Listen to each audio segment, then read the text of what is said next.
now we have a next presentation by Teresa Nowak. Market Economy Politics, the Manifestos of Traditional Music and Dance. Please again, I'm reminding you that please make notes of your questions, and we'll have time to ask questions after the panel presentations.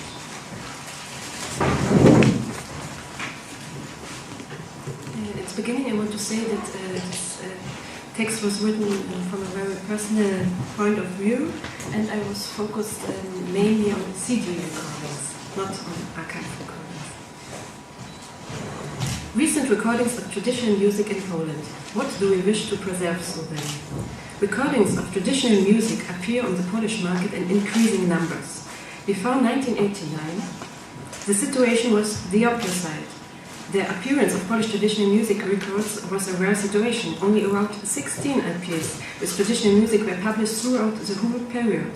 They were published by state-owned companies which, in accordance with the strategy developed by the managers of culture, were more keen to regard national folk songs and dance ensemble, stylized folkloristic groups, or modern compositions referring to the traditional style than the traditional music itself.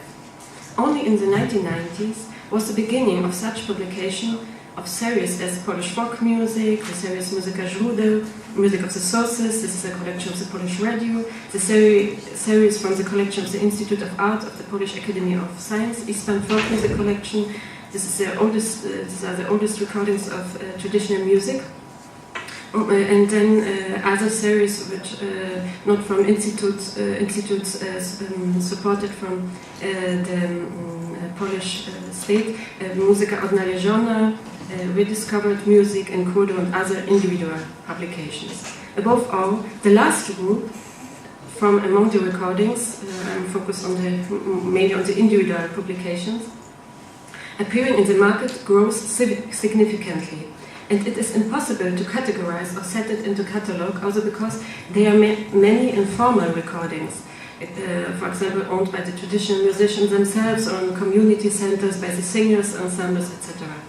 The information noise arising from the sheer number of recordings becomes a problem. It is difficult to listen to all recordings published by municipal authorities, community centers, ethnographic museums, all types of associations, foundations, etc. The information noise may lead to information overload. Evolutionary psychologists point out that a sudden influx of information from the environment exceeds the human capacity to fully accept them. The difficulty appears both at the stage of selection as well as later in the process, the storage of content and its proper use. In this situation, further intensification of the information noise does more harm than good. I ask myself a question. What is the motivation behind the publication of so many albums?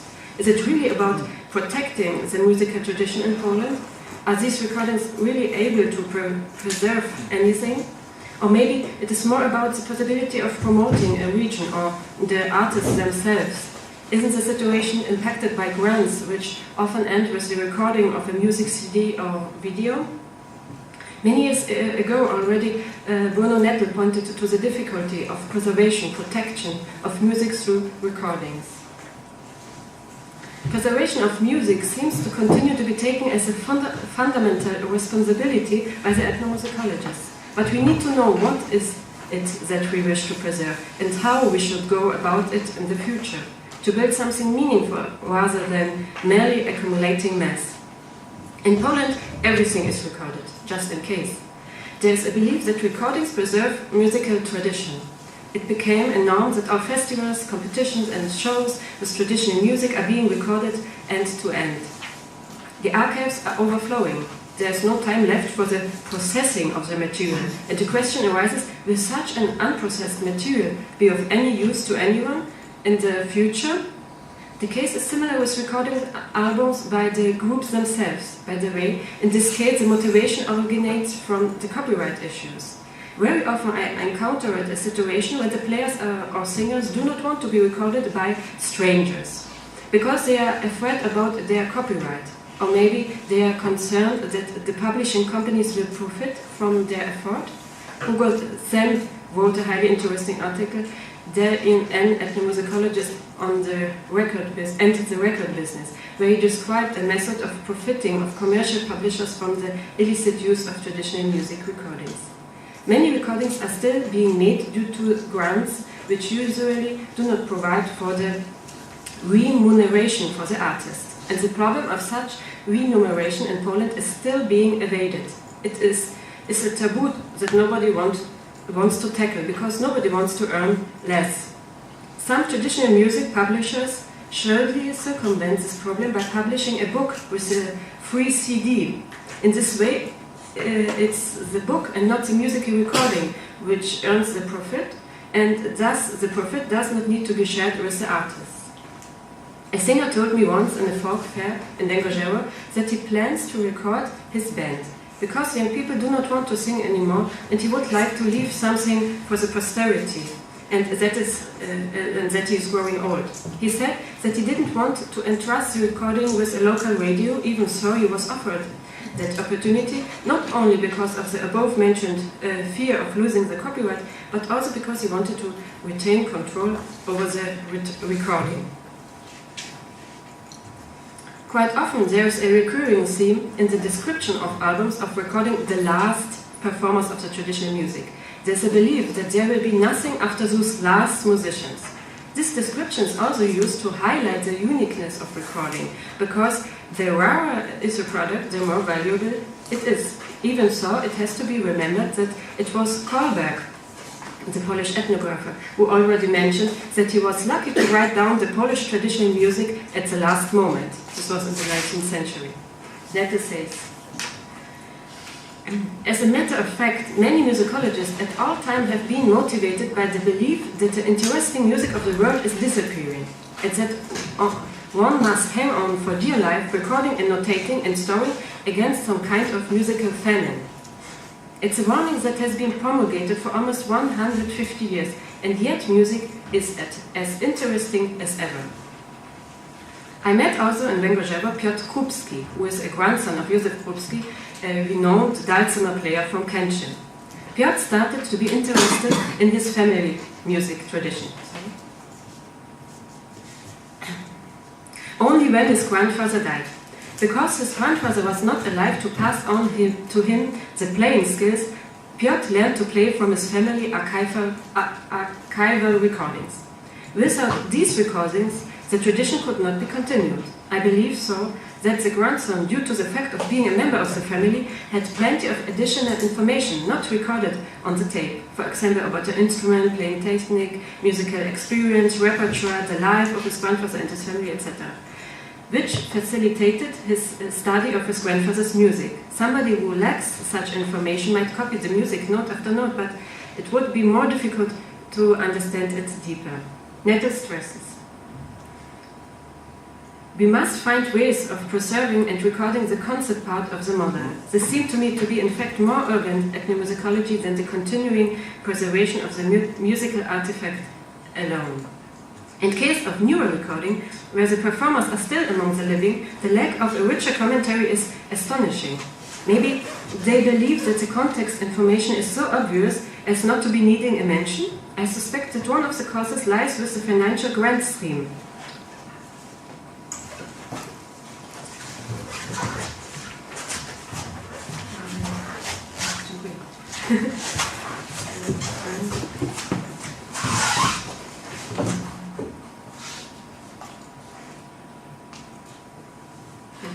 Many recordings are made due to financial support of the state, like the Ministry of Culture and National Heritage or the Institute of Music and Dance.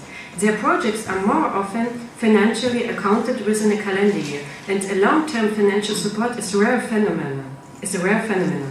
The publishers are often pressed for time. I think that their main goal is the production of a good recording, while comments to a CD are treated as secondary. Another reason is that many people dealing with production, despite their interest in traditional music, are not properly prepared to reliably perform, interview, and mix the collected information in a good description. As an example to my discussion above, I would like to present a CD, Rodzina Kapela Kurasze z Lubziny, the Kurasze family band from Lubzina. I selected that recording because I had visited Albina Kuras, the leader of the band, a few years ago on the occasion of a longer interview, and I heard her very interesting story. Unfortunately, the CD tells nothing of it, does not contain any commentary apart from a short, quite formal remark. The Kurasha family band from Lubina for almost 65 years has been promoting the region of Rzeszowszczyzna, the Łopczyce commune, the Łopczycko-Sędzikowski district, in many corners of our country and abroad, winning many prizes and accolades. Further, the band thanks all the people who supported their activity so that they can pass on the music of their forefathers. Why is it deemed most important to share the information that the band received numerous prizes? The bios of classical musicians immediately spring to mind. The list of prizes occupies a major part of the text. For me, it is obvious that the CD was not issued with future researchers, continuators, or restorers in mind. It is a tribute to the band itself. The band thinks also that recording a CD will increase their prestige and will make them immortal. A recording is a vehicle of self-promotion. This, of course, applies not only to the performers of traditional music, but also the organizers of projects who are quite often devoted animators and performers of traditional music. I met with a recording in which, in addition to singer from the older generation to which the CD was devoted, a bonus track was included performed by a young singers ensemble led by the coordinator of the project. Many of today's recordings are initiated by students of older masters who treat it as a possibility to present also themselves. Apart from the problems mentioned above, the increasing problem is the value of the content of recording. In comparison to the older recordings, which are of lower technical quality but include very interesting material, today the situation has reversed. High-quality recording equipment is easily accessible, grants ensure financial backing, but this sought-after music is no more. The recordings promote second-rank performers because the better ones are simply already dead. It also happens that projects are bigger than their actual content. The book with a CD containing the recording of fiddler Jan Cebula represents a year's worth of effort in passing on his unique method of playing in repertoire to his students. But the results are disappointing. The doubts arise even towards the traditional character of the teaching process itself. The fiddler starts his tutoring from teaching scales, which resembles much more the method of music school than a traditional one. He does not teach ornamentation, plays in a very simple way without variants, etc. Despite all this, the album was published because the project financed from public money must be accounted in a proper formal way. Coming back to the issue of the description itself, it has to be noted that recordings which are insufficient described are of no real value to ethnomusicologists, enthusiasts or restorers of tradition. A few years ago, when working on the topic of the role of women on the Polish traditional music, I met with this problem. I searched the database of the Eastbound Phonographic Archive to find female instrumentalists. And I found it, however, the recordings, apart from the music itself, contain only the information about who played what, where and when, and it is still more information that it is provided in a lot of the contemporary recordings. But I would also be interested in why and how. Without that information, the recordings are often of little help. Quite recently, I saw a situation when a famous singer took part in one of the competition of traditional music in Poland, with songs learned from her mother and grandmother. However, later it was revealed that she learned the songs from internet recordings and did not pay any attention which region the songs came from. She sang in the way she imagined that traditional music should be sang from unspecified locations. It was a potpourri of various clichés. She took the matter of singing from one of the videos, an ending of verses characteristic for selected regions of Poland from another, the variant of a song from a third, etc. In this case, recordings did not help to preserve the musical tradition. Quite to the contrary, the wrong use of recordings resulted in the creation of something thoroughly strange. On this occasion, I would also point to the fact that currently a frequent and interesting phenomenon is also a curious assimilation of the style of performance, which applies mainly to singing. Young girls who learned their songs from recordings, recorded mainly by elderly women, sound also like elderly women. This stems from the fact that they try to follow the manner of performance as closely as possible, not taking into account that with age the manner of singing changes. lower tone, blunted sound, more pronounced, vibrato, slower tempo, etc. When listening to early recordings of the same singers, one would notice that at younger age these women used their voices in a manner natural for younger female. The more so that everything points to the fact that it is not the repertoire, but the manner of performance, which is a characteristic element of musical culture. Joseph Jordania, in his book Why Do People Sing?, stresses: we can say that a changeable component for a culture is what is performed, melodies that can be borrowed from another culture, and the stable component is how it is performed, following the intrinsic rules of the culture. And recordings give us a chance to pass on how of musical performance, when used properly. There's plenty to choose from. To end my speech, I would like to mention that over the last 20 years or so, more than 200 albums with Polish traditional music were published. Thank you very much for your attention.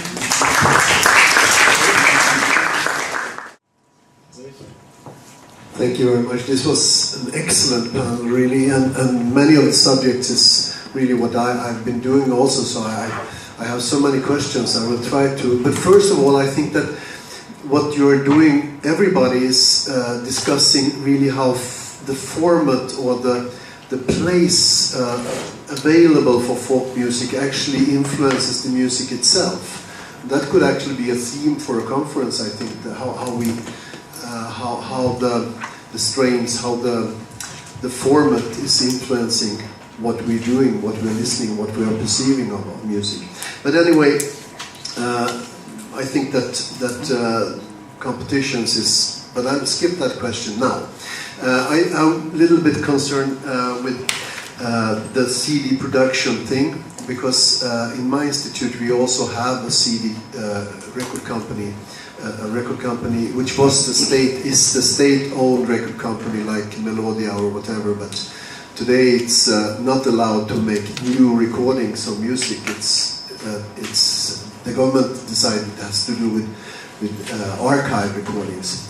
But this is, in a way, puts this makes a problem visible, because CD production could be said to be preserving, or maybe we see it as a channel to let out things from the archive, to make it public and to make people listen to it. But at the same time, the CD production is part of a commercial market. And when you want to get things distributed, when you want to get it out maybe internationally, then you have to turn to the commercial distributors. We use Naxos, for instance, and they are not interested in things that don't sell. Which means that this format and the things around this pushes us to do things that, well, to pick out things that we know they would like to distribute. So this is a problem. Then you could go to the other way. You could use other channels. You could use download services or streaming services. But that makes the musicians not very happy, because they don't get any money. What we did last year was that we made things available through YouTube, and we increased the downloads last year from 2 million the year before to 8.5 million downloads and streamings of things from our archive. That's fantastic. But for the musicians, it went this way, because YouTube doesn't pay anything. So from a cultural heritage perspective, we succeeded. From a commercial perspective, we failed. I just want to see if you could comment on that, and you have similar experiences maybe. I only wanted to say what also Albert said, that I don't know how a resolution for this problem, but I only want to show there is this problem. Because like Hugo Zemp in his article also had this problem with this commercial recordings. There he had no possibility to pay for the musicians, and he gives some a part of his money he earned and he give it to the musicians. I know this is not the best resolution because also the people who are recording not earned so much money, but I only wanted to show that you have to search for a resolution, because this is all the time the problem. Do you also feel a pressure to release commercially good things that could sell? Do you feel that there is a pressure from the record industry, from the distributors? We don't think at all about commercial production, but there is a kind of a resolution to what you are speaking about, because we must understand the financial system in Poland. It is so that cultural institutions like culture houses, museums, can apply for money from the Ministry of Science Research. But researchers cannot apply for money from Ministry of Culture. The only way to get this cultural money is through cooperation with cultural institutions. And this is what we do. The culture houses, local culture houses, sometimes very small but active, would apply for money to the Ministry of Culture or Science. Both are possible. They get some money, and in cooperation with us, they prepare, or we prepare with them, or we prepare for them a selection of repertoire from our oldest recordings. And then the profit for them is that they get this money, the profit for us that we get from them money to digitize recordings, and the profit for the societies is that they get the CDs, which very often are given free, without selling. And the market is the Polish market? Yes, basically yes. And as for the external audience, we have this Dismark, this our portal with archival recordings made available. I wanted only to answer to Auster's first question, because I didn't doubt on this that it is important to make recordings, but I was concentrated on CD recordings. Is it every time? Is a need to make productions to publish it? Because I wanted only to focus that this is important to make quality, good descriptions, work with them, because it's with these recordings. Because every time it's nice to go in the field and record it, but then the work on the desk, a lot of people don't want to do because it's boring, or it's nice to speak with people, to hear this music, to listen to this music, but the work who is after that is often not made. I wanted only to focus on that.